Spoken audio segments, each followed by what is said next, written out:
Hello, and welcome to our first episode of the Deer Run Parents Podcast, Refocus. My name is Annie Bergen, and I am your host today and the children's pastor here at Deer Run Church.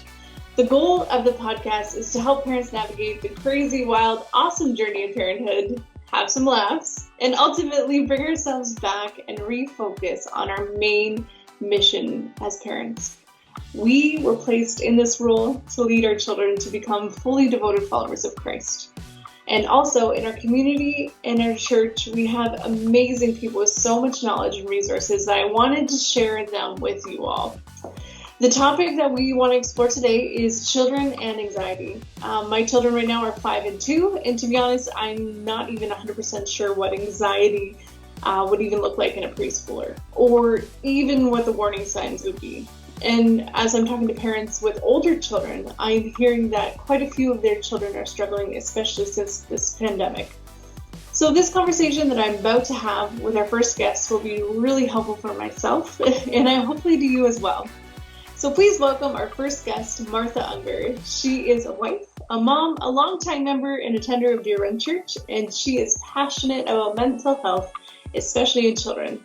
So welcome, Martha. Well, thank you for inviting me, Annie. No problem. Can you tell us a little bit about yourself, your family, your career?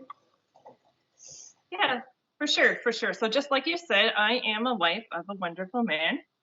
I'm a blessed mom of 2 boys, a couple of fun boys, and I've been attending Deer Run Church since I was 5 years old. So I'm not going to tell you how many years that is because it's quite a few. We'll leave it at that. For now. We're good. It was at this church that I decided that following God's way is what I wanted for my life. And then when I was a teen, I decided to give my life fully over to God. After high school, I went to Steinbeck Bible College for 3 years, and I earned a global arts degree in, a Bachelor of Arts degree in global missions. Nice. And then when I was an adult, I attended university, earned a couple degrees in social work with a focus on mental health. Nice. And then when I graduated, I got a job in adult mental health, and then ended up switching over into a children's mental health role. Awesome. So yeah, that's awesome. And what sparked this passion to pursue a career in mental health? I really enjoy bringing hope to people. It's something that I get really excited about. Just bringing hope, bringing light to people's lives. And then I'm also fascinated with the brain, how people think, and how that affects our mental health. That's the geeky side of me. And then we put those 2 things together, and I ended up as a councillor therapist. Cool. Well, I really like what you said, that you like to bring hope to people, because I think when we are talking about anxiety, often we feel fear or we don't know what to do with it. And so can you define anxiety for us? Because I think everyone has been anxious at one point in our life, for sure. But what does it mean to have anxiety? Sure. So anxiety is something that happens to a lot of people, but it feels different for everybody. Anxiety is pretty common for adults, but not surprisingly, it's also pretty common for kids as well. So anxiety is, it happens when there's a part of our brain that thinks that there's something that needs to protect us from something. Okay. Yeah, this part of the brain, we call it the amygdala. And let me see, it's the size of an almond and about the shape of an almond. And it's right in the center of our brain. It's kind of cool, right smack dab in the middle. Okay. Cool. And it switches on whenever it thinks that there's danger. And its job is to get us ready to either run away from the danger or to become really strong and fight the danger. And we call it the fight or flight. Right. And if our amygdala thinks that there's trouble, it's going to flood our body with lots of oxygen, lots of adrenaline, and lots of different hormones to make us strong or to make us fast. But the problem is sometimes our amygdala doesn't think or check the facts before it does what it does.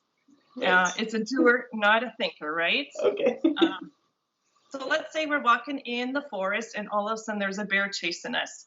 And our amygdala is going to be just brilliant and do what it does.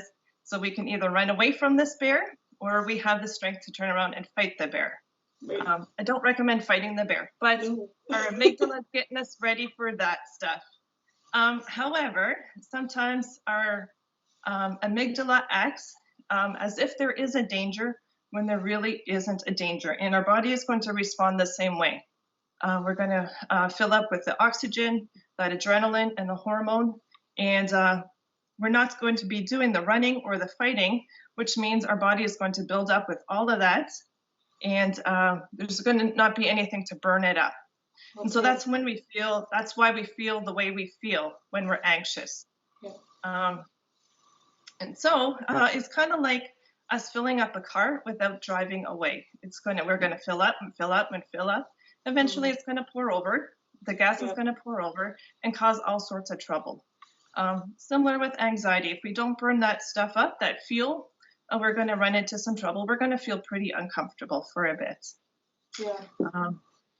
So the good news is that we can retrain our brain, our little amygdala, to not be so sensitive, to not give us those false alarms. And we can also train our body to calm down and to relax. So that's the good news. That's crazy. The tiny little almond-sized thing in our brain can do that to our bodies. It's got so much power. That's crazy. But it makes a lot of sense. It really does. So does anxiety look different for different stages of childhood? Like if we were to break it into like preschool, elementary, the tween years, and high school, or does it just depend on the child to what it will look like and come out as? Yeah, for sure. Good question. So first of all, anxiety is going to feel different for every person, whether they're a child, whether they're adult. And interesting enough, sometimes anxiety is going to feel different throughout different stages in your life. Sometimes anxiety just does funny stuff like that. That's just the nature of it. Yeah. Gotcha. And then also, anxiety is also going to look different in our kiddos, depending on where they are in their developmental phase. So our little kiddos, our little peanuts, like our preschool, kindergartners, our young ones, they don't have the ability at this point to really label first of all, to recognize their emotions, anxiety. They don't have the ability to label their emotions, know what they're feeling. And they don't have the ability to communicate what they're feeling or ask for help because they're feeling this. Right. They're little, right? Yes. I've never heard of a kindergartner come up to mom and say, "Mom, my anxiety levels are escalating and I need your support." If your child does that, I would love to meet you. That would be fantastic. But that's not the norm. That's not the norm. So what happens, the child is feeling a distress. They just know that something is wrong and it doesn't feel right, and they're feeling all that distress. So what we see on the outside as parents is a lot of big behaviors, which means meltdowns, crying, anger, and all of the big stuff that comes with anger. That's what we see on the outside. And then as our kiddos grow and mature and develop, they're able to recognize their emotions, anxiety, easier, label it, and communicate these emotions. So for example, a teen might come up to mom and say, "Mom, I'm so stressed out. I've got exams coming. I don't have any time to study." So it's much easier to know, oh, my child is feeling anxious because she doesn't have time to study. So it's easier to know, you know what, I can help you with time management. Nice. And so different developmental ages, depending on where they are with all of those skills, it's going to look different. Yeah, that's really good to know. I know when I look through parenting stuff for preschoolers, it's always like, help them name the emotion that, oh, you must be feeling sad right now. Oh, you must be feeling this right now. And that, I think that's always good for us to know because, our preschoolers cannot communicate that to us. And the more we do it, the easier for them to do it later on in life. Very good. And one thing that I always tell my parents is, we name our emotions to tame our emotions. So if we tell our kiddos, hey, You look like you were having a hard time. Are you feeling anxious?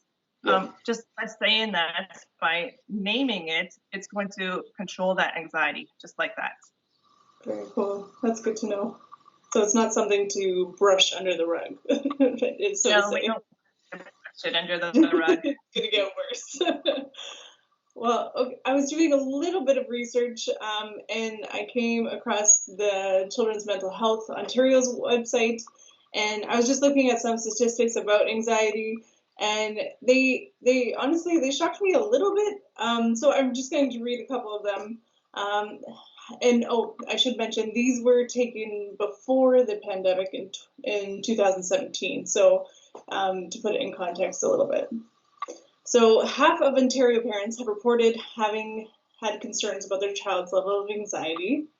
A third of Ontario parents have had a child miss school due to anxiety. A quarter of Ontario parents have missed work to care for a child with anxiety, and this is significantly higher among parents who have had concerns about their child's anxiety. And 62% of Ontario youth report of having had concerns with their level of anxiety, and only 3 out of 10 have spoken to a mental health care professional about anxiety. So when I read those stats, a couple things came to mind. First of all, if you are a parent who is worried about your child having anxiety, you're not alone. Over half of Ontario parents have been worried. So what are maybe some red flags that you would say parents could be aware of or looking out for when it comes to identifying this anxiety in our kiddos? Yeah. I always like to say, as parents, we act like detectives and we're out looking for clues in our kiddos and also our teens. Sure. Just trying to solve something that's not quite right. Yeah. So just for example, if we have a baby and our baby starts to do a lot of drooling and puts everything in their mouth, we can pretty safely say it's teething time. Yeah. We put our detective skills to work, and that's what we discovered. And it's similar to discovering our kids' emotions and anxiety as well. So some clues are going to be pretty obvious, like our teens telling us, hey, Mom, Dad, I'm really anxious. That's pretty obvious, pretty easy to spot. And then it's easy to problem solve from there, either looking for help or problem solving at home. Sometimes we might notice our kiddos experiencing the typical anxiety body clues. So some of that might include shaking, our body shaking. It might include fast, short breaths. It might include just generally looking really, really anxious. And so then when we think about the environment, what just happened, as parents, we can sometimes put 2 and 2 together thinking, oh, you know what, maybe my child is feeling anxious in this moment. And then we go from there. Okay. Sometimes anxiety, this is the tricky part. Sometimes anxiety doesn't look like anxiety, but it really is anxiety. Okay. And this is where it gets a little bit tricky for us as parents. This is where we need to put on our great detective skills. Some kids, when they experience anxiety, they're going to act angry, and it's going to look like anger. So it's going to come with all the behaviors that are usually around anger. Root causes anxiety, but it's going to look like anger. Some kids are going to have a hard time sleeping. So that includes either falling asleep or staying asleep, nightmares, either some of them or all of those together. Some kids are going to behave defiantly. Oftentimes when we have a really anxious experience, we often feel very out of control. And so sometimes kids like to feel, or they act defiantly just to bring a little bit of control into the world. Sometimes kids will have a hard time focusing or paying attention in school, at home, wherever. Some kids are going to avoid what makes them anxious. And school would be a good example of this. Some kids have a really hard time going to school because of their anxiety. This one is a tricky one for parents when kids avoid things because of their anxiety. Basically, because the kids, when they're feeling anxious, they are just trying to stay away because that's going to make them feel better. Right. However, when we avoid what makes us anxious, that anxiety is not going to go away. It's just going to grow bigger, bigger, and bigger. Yep. So when mom and dad say, oh, you know what, you're anxious about going to school, let's take a mental health day. Right. I always grimace a little bit. Nope, Yeah. not a good idea, because it's just going to escalate and you're going to find yourself with a bigger problem tomorrow. Yep. And this is really hard for mom and dad because it's hard for us to see our kids in distress. I know when one of my boys is having a hard time with something, I want to just help them in any way, make them feel better. What's that? You don't want to go to school because you're anxious? Let's stay home and eat chocolate all day long. No, we don't. But that's what my mama heart wants to do, right? Yeah, anything for sure. to help our kids feel better. Yeah. But in this situation, when we're dealing with anxiety and avoidance, it's just going to escalate and put you in a more difficult spot down the road. So I always encourage moms and dads to use some tough love in this situation and help your kids to go to school even when they're anxious, because that's going to help decrease the anxiety. Curious enough, the anxiety is going to be more manageable when you do what you're anxious about. Okay, that is really good to know. Yeah. That's a tough one. Just some other clues about anxiety that parents can notice. Some kids are going to overplan for situations that don't really need planning. Okay. So maybe getting ready for school. There's the basic planning. What are you going to eat? What are you going to wear? Get your stuff ready, all of that. But these kids that are anxious might just incredibly overplan. Plan what they're going to wear to school for the next 2 weeks. Have everything organized in the right spots. They're over planning for something that doesn't need that much planning. Okay. And again, they're just trying to control their situation. They're feeling out of control, grabbing control where they can. Another child feeling anxious might fly off the handle for no apparent reason. Just really, really oversensitive. And just overreacting for things that doesn't merit that reaction. Finally, because anxiety is so hinged on our thoughts, kids and adults that have anxiety are going to experience many more negative thoughts. Just because it's based on our thought process. Yep. Having anxiety is going to lean us towards negative thoughts, and also negative thoughts is going to lean us towards anxiety. Okay, and like negative thoughts about all situations, or like just about themselves, almost. Typically, it falls into different departments, different categories. So it could be negative thoughts about myself, like, I can never do anything right. I'm horrible about this. I can never learn anything. Of course, we're going to feel really anxious. Feeling anxious about other people. They don't like me. They will never pick me. I'm always picked last in gym class. Those types of things. And then also negative thoughts about different situations. This place is not safe. I'm going to get hurt. I don't want to be here because whatever. So it could be it could be negative thoughts about really anything. And when would you suggest talking to someone outside the home, like a counselor or like someone like yourself? Yeah, good question. So I would say anytime that your child or teen is having a hard time doing their everyday stuff. So that would include school, homework, going out to stores, whatever their normal activities are during the day. And if they're having a hard time functioning and completing those, it's a great time to go ask for some extra help with that. Okay. And then also on the flip side, I have a lot of parents calling me saying that, you know what, my child is experiencing a lot of anxiety. I just don't know what to do. And so if you are a parent and you're just not sure what the next steps to take are, even if your child doesn't come in to see a therapist or a counselor, parents are very welcome to call and just say, hey, what can I do on my end? Nice. That actually goes right into my next question.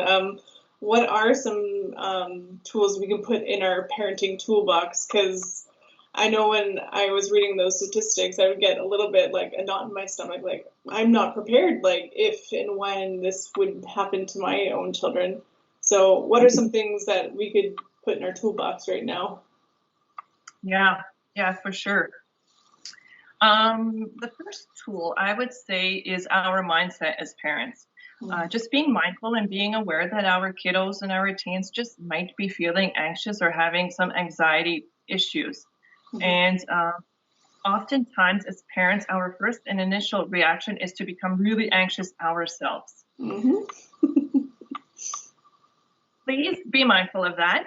Do what you need to do to address your own anxiety. There is so much hope and there is so much help towards for our kiddos and our teens. So there is no reason to be anxious over something like this. And then another tool that we can add along the same mindset of parents, our kiddos learn how to do life by watching us as parents. And so if us as parents, we have anxiety ourselves, for whatever reason, might be from childhood on, something that we picked up along the way, the best thing that we can do for our kiddos is to feel how and learn how to manage our own anxiety. So if that means doing something on your own, maybe changing some things up, or even going to see a counselor, therapist for that, it's one of the best things that you can do for your kiddos. Yeah. The curious thing is anxiety is often learned from parents. Yeah. So I have learned at work, if I'm working with an anxious child, chances are they've got anxious parents. And so I always have moms and dads come up with their own plan. How are you going to manage your own anxiety? Because that's what it needs from you at this point. If mom and dad learn how to manage their anxiety well, kiddos are going to follow suit because you are the role model. Yep. Well, that's really good to know. Awesome. Yeah, go ahead. Oh, okay. Just another toolbox thing that we can toss in there is positive thinking. I spoke a little bit about negative thoughts. If moms and dads can be mindful of their own thinking patterns, if there's a lot of negative thinking going on, which could mean that there's a lot of negative conversation going on, just to be mindful of that and switch it up into more positive. If there's a lot of negative, let's put the focus on the positive instead. Okay, so in the moment, so let's say our little Peanuts is having a hard time logging on to school in the morning, just feeling really anxious. What do we do in the moment? So oftentimes as parents, it's really tempting just to brush off the anxiety. Oh, little Susie, you'll be fine. It's not worth being anxious about. Just get over it. However, if we change it up a little bit and we just call it out, hey, I can tell that this is really hard for you. Can you tell me what you are thinking? And then how can I help you? And I think just rephrasing those comments and being mindful of what our comments are is going to be a real game changer for parents. I see myself doing that with my 5-year-old. Yeah, because you as an adult, you see the situation, you're like, it's not a big deal, but you don't know what your 5-year-old is thinking or what they're going through. So to be mindful of that and ask why it's hard or what's going on, I think will definitely help later on as well, not just that day. Yes.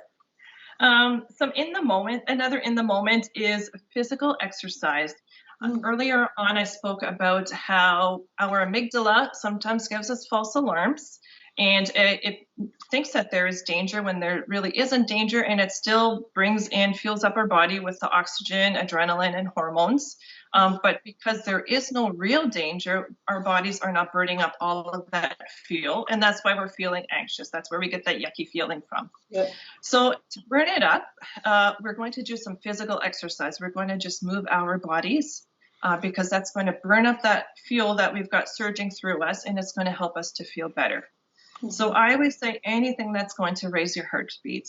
Send your kids outside, kick that soccer ball around, go on the swing, trampoline, whatever you got. Jumping jacks inside if you can't go outside, run on the spots, anything to burn up that adrenaline and all that good stuff shooting through you. Nice. And then finally, I also want to just talk about one more thing, and it's the classic deep breathing. I think a lot of people have been talking about the deep breathing, and so I'm sure many of us have heard of it. And when I do deep breathing with my kiddos in my office, I like to explain it as we're taking deep, deep breaths. It's going to be different than normal day, everyday breathing because we're breathing intentionally to calm down. And we do that by taking a deep, deep breath and pushing all of our air into our tummy so that our tummy blows up like a big balloon. That's the deep breathing that we want to do. So I say, kiddos, let's put our hands on our belly button. We're going to take a deep breath so that our hand pushes out. That's what we want to do. So take a deep breath in, hold it for a couple seconds, and then let it out slowly. And then I find that our kiddos, they like visuals. So I use my hands, and I got Peter Pointer here. And so I just trace my hands when we breathe. So we breathe in, and then we breathe out. Nice. Breathe in, and we breathe out all the way through the hand. And it's that visual that helps with the breathing. And it's that sensory piece because we're tracing our fingers. And it's also the deep breathing. And all those things together are just going to help to de-escalate that anxiety. And what an easy tool to do just on the fly if we recognize our kid just needs to kind of just calm down. That's great. So I didn't really want to bring COVID into this talk because I think we've heard a lot of it. However, I don't think we can ignore this new environment of lockdowns and quarantining, and it probably most likely has an effect on our children. So as a professional, have you seen it being a negative effect on our children, or are we just hypersensitive now to something that has maybe been there all along in our children? Oh, goodness. Big question.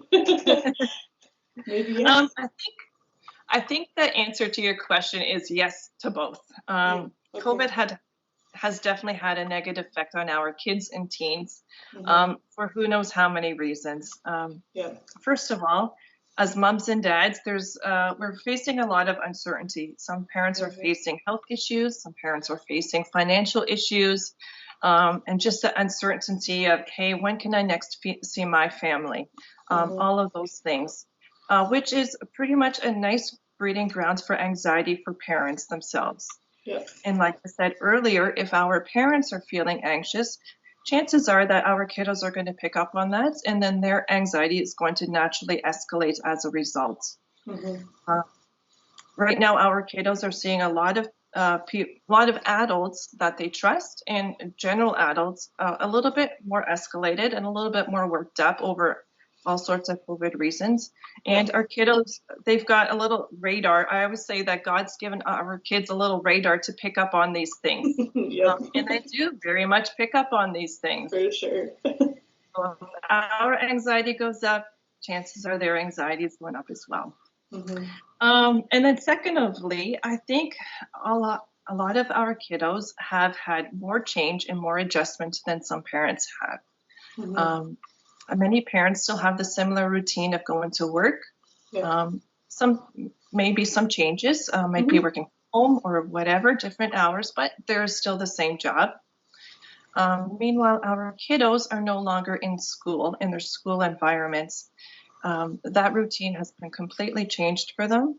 They are not seeing their friends anymore. They're not seeing their teachers that they may just love.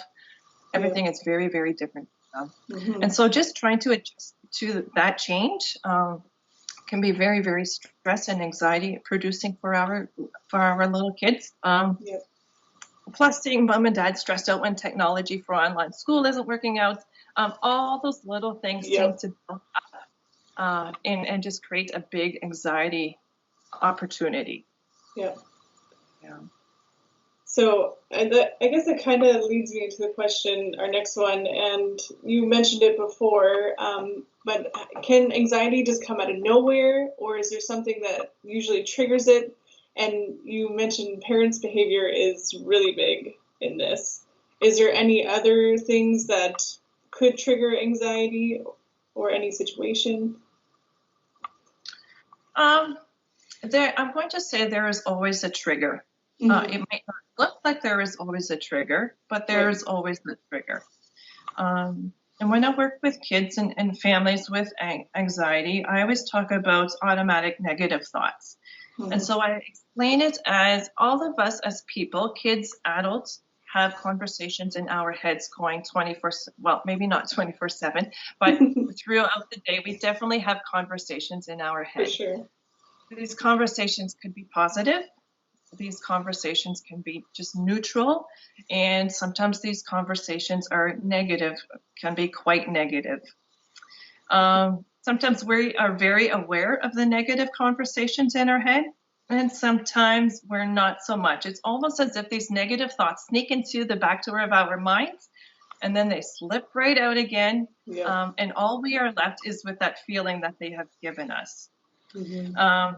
And so I call those automatic negative thoughts. And those are the triggers to our anxiety. Whether we are kids, whether we are adults, those are always the triggers to anxiety. Okay.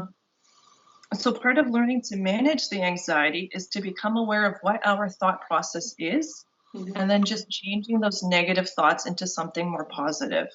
Mm-hmm. Previously, I gave the example, a negative thought could be, I can't do anything right, something along those lines. But yes, very negative thoughts. If we were to flip that and instead say, there are some things I can't do, but I have the ability to learn. That's going to really decrease the anxiety. So that was just mm-hmm. one example of negative thoughts. Yeah. And then how powerful it is to flip it into a positive thought. Nice. That is really good.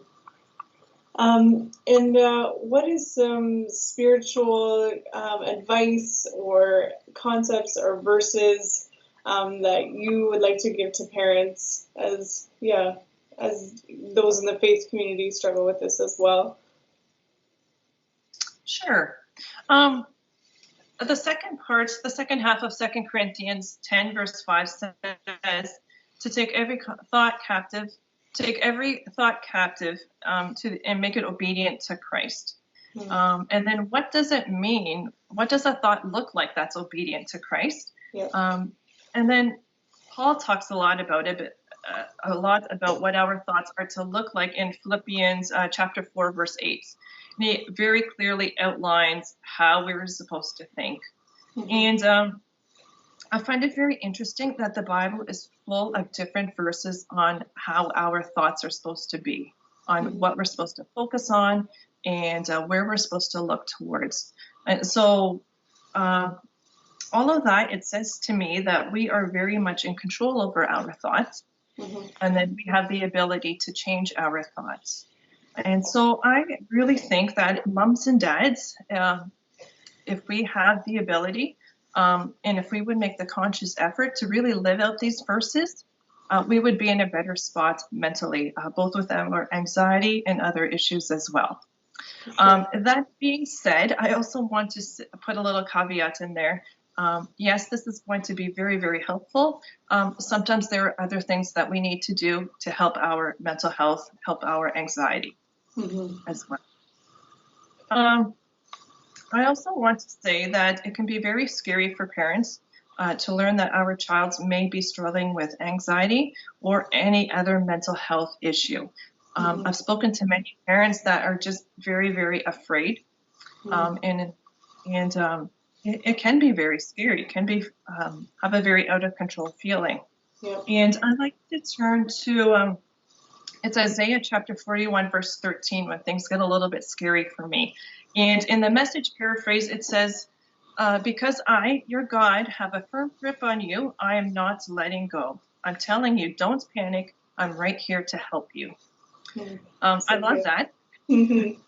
And I find this really, really reassuring because the God that created my boys, the God that created all of our children, has got not only me, has also got my children.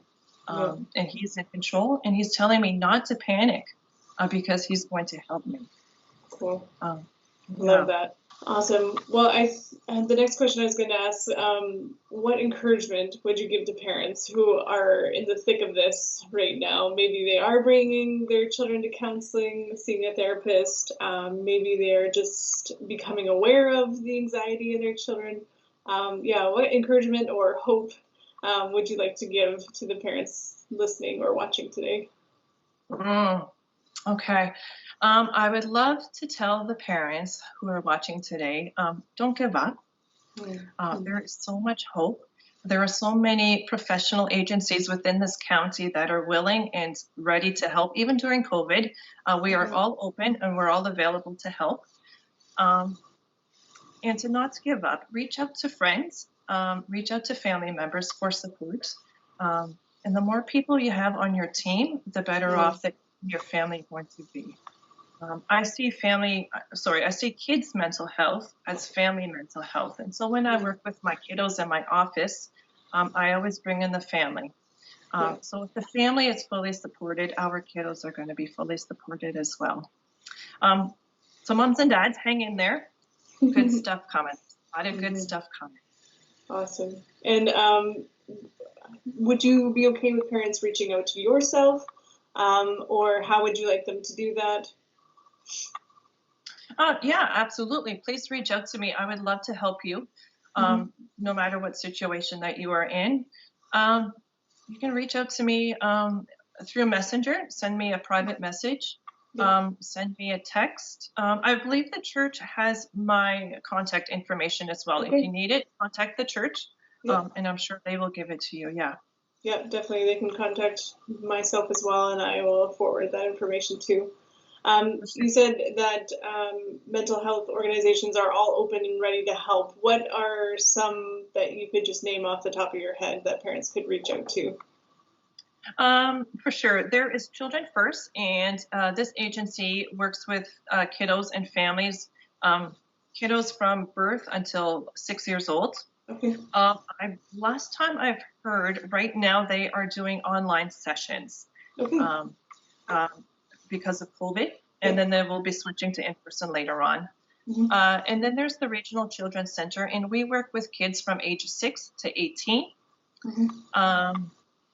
And then also for our teens, we have Maryvale, and we also have the Teen Health Center. Okay, great. Do you have any resources that you would recommend to parents to dive into? Any books or websites, anything like that? Yeah, there is one website that I really love. It's called Hey Sigmund. That's Hey as in H-E-Y and S-I-G-M-U-N-D. Hey Sigmund. And it's a bunch of articles written by Karen Young regarding mostly about anxiety, but she also touches on some other topics as well. I love her articles because they're very clear, they're very explanatory, lots of good information, and yet they're very easy to read with a lot of practical information that moms and dads can do at home. So that's a website called Hey Sigmund. And a book that I love to use as well, it's called Hey Warrior, also written by Karen Young. It's a kid's book. I wish I had it with me. I could show you the cover of it, but I don't. It's called Hey Warrior, and it's a great story about a little boy who experiences anxiety, and it goes through all the information of what anxiety is and what the little boy can do to help his anxiety. Awesome. It's called Hey Warrior, and it's for sale on Amazon if you're interested. Okay. Yeah, I will put some links in the description, whether this is on YouTube or Facebook. I'll put it in the link below so that it's easy clicks for you. Great. Perfect. Any other resources before we end? I was going to mention the different agencies that parents can call. Yes. Yeah. And like I said, it's Children First for our little people, the Regional Children's Center for age 6 to 18, and then Teen Health and Maryvale. So those are all local agencies? Yes, within the county. Great. Yeah. Awesome. Yeah. And then I'm also going to point out for emergency situations, moms and dads are also very welcome to give 911 a call. The Regional Children's Center has a worker that works together with the OPP. And if it is a mental health situation, the social worker from the Regional Children's Center is going to come and help the family process and work through this so that it does not end up as a hospital stabilization situation. Great. Well, that's So awesome. 911 is definitely a resource as well. Okay, awesome. Great. Well, as I was thinking of how I wanted to end each of these podcasts, I came up with 2 questions. So the first one I want to ask is, what are you as a parent doing now to fill up your tank? It can be serious, it can be funny. For me, it's taking a nice long bath and maybe watching some funny TikTok videos. I think nothing beats a good laugh right now. So what is life-giving to you? Okay. I think part of filling up my parents' tank is also filling up my spiritual tank. And so that includes reading my Bible, connecting with God through prayer, and then just trying to live in his presence at all time. That's really, really life-giving for me, I find. And then I'm right with you, Annie, with the funny videos. Yes. You can't put those. Yes, I love a good funny video. Good. And then the second question I have is, do you have a pun or a lame dad joke that you would like to share? I am a big fan of both. Oh, goodness. Yes, I do, Annie. I do. Awesome. Okay, here is my joke. Okay. Why did the pony not sing happy birthday to his friend at the party? I have no idea. Because he was just a little horse. Oh, that's good. That's awesome. And for everyone watching as well, I will give you my favorite dad joke at the moment. And I think I can say this because, okay, the question is, how do you weigh a millennial? And I'm at the front of the millennial age group. So how do you weigh a millennial? Any thoughts? I have no idea. In Instagrams. Yeah, it's always a good one. Well, thank you so much, Martha, for joining me. This has been fun. And yeah, thank you for taking a chance on me and being our first guest on the Refocus podcast. And I'm so glad we did this tonight. Yes, Annie, thank you very much for inviting me. I appreciated it. You're very welcome. Thank you so much, Martha, for joining us on our first episode of the Deer Run Parents Podcast, Refocus. And parents, please tune in as my goal is to try and put out 1 podcast a month. And so if you have any topics that you would love to hear or love to hear discussed by our pastors, by local counselors, please let me know. Well, thanks again for joining, and I hope it blessed you. See you again next time.